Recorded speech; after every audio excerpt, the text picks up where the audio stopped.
So, Map, in what ways do you wish to see the conservation movement grow in Botswana? Well, the most important way I'd like to see it grow is in the involvement of more Botswana in conservation. What I mean by that is be careful. Botswana must be very careful of falling into the trap of Western development. I mentioned that earlier to Matt during our interview. When I say conservation, I would like to see more passion-driven conservation amongst our people. I believe our people have the cultural background, our people have the good manners. It's a wonderfully well-mannered and wonderfully gentle society. But I'd like to see more passion amongst our people for wildlife. I'd like to see more care for domestic stock, for example. I'd like to see people be more soft in their approach to wildlife. So, how can local people in Botswana be more dragged into this fight that's taking place in their backyard? Yeah, look, the people, I would like to say dragged in, because you got to want to do it. Dragged is, I'm not going to force anybody to do conservation. They may be forced one day, but I'm not going to force anybody. That's why I use the word passion. It should come from your heart. I know that Botswana has a reasonable development of schools, nature clubs, and development of wildlife clubs. I would like to see it develop more in society outside of school. I'd like to see conservation societies developed in towns, probably based on local museums. And I would like to see Dikoshi, the leaders of the tribal leaders of our country, taking more interest in conservation. Do you see an increase in ecotourism due to the governmental ban on hunting? Yes, I do see it. Yes, I do see it. I've already noticed a positive and a negative. The positive I've noticed is that people are choosing to travel to Botswana because they admire the courage of our president to ban hunting.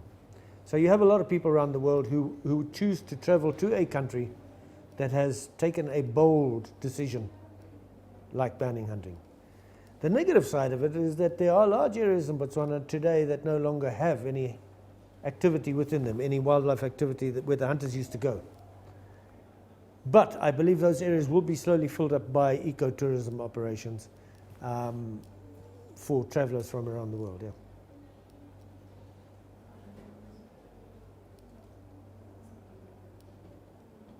So, you previously talked about how Africa is pursuing a more Western way of living. And you talked about how the way of living maybe should be shifted back to a more traditional way of life. How do you see that happening? What's the first step in that direction? Well, maybe not more traditional way of life. What I meant by it was, and I used the term towards the end of the previous interview, greed. I would like to see people working towards the well-being of everybody as well as the wildlife around them. So, what size house do you need? Do you have to have a gigantic house? Do you have to have a big car? I'd like to see much more simple goals set by individuals for their family and their themselves. So what I'm trying to say is, don't, and I'm going to get into real trouble for this because I'm on air here, is do not pursue the American style. Do not go for massive capitalism where you have tremendous wealth developing in small sectors of society. And that means the rest of society pursuing that as a goal, as a dream. There's a big house. I want one like it. Look at that guy's car. It's got a TV in it. I want one with a TV and a video. And everybody's trying to get bigger and better and better. Well, if we keep doing that, we are going to run out of resources. We're going to run out of space. Everybody wants a bigger yard. I'd like to see everybody having a sufficient yard. I'd like to have, everybody should have sufficient food, sufficient warmth, sufficient health. We don't have to have too much. I know that's idealistic. I'm aware of that. And you don't want to take away motivation. Motivation, capitalist growth motivates people. So you've got to be really careful. It's a fine balance. I'd like to still be able to develop good minds. We need good minds. We need leadership. And that comes from people that are able to go to better schools, better universities. So it's a very fine line. How much do we need? How long is a piece of string? Where are we going with this? But I promise you, Africa, with its massive growth in population, cannot all live in big houses. We cannot all use the amount of energy that's required to run a large house or a large complex. We simply don't have the resources. So we need to be more efficient with the way we use our resources. We need to downsize. We need to use energy more efficiently. Everybody has to understand this. That is what I'm trying to explain. It's not so much that people shouldn't have ambition, but that we've got to try and just understand that there's only so much in this planet. We cannot keep using it at the rate we are. We just cannot. How was your passion for conservation sparked in the first place? Sparked?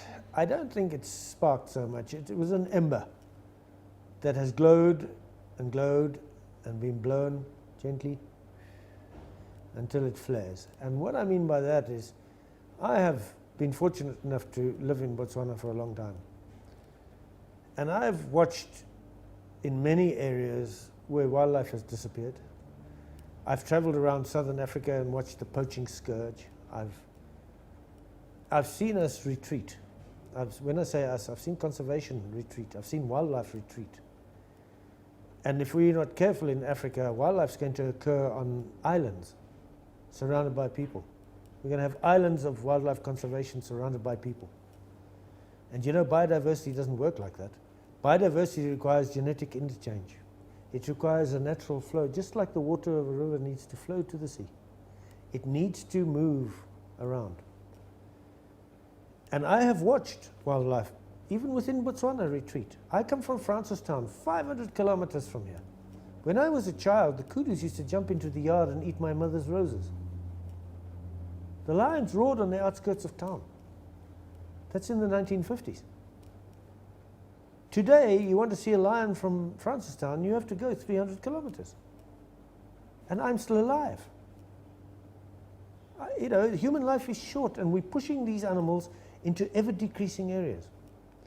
Botswana is one of the last great hopes for a true vast wilderness where genetic flow between animals and species can move.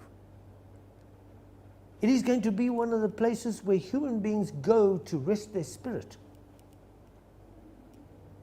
And I know that sounds fanciful, but I believe we need this to be whole, to cooperate with each other. We need the natural world to feed our souls.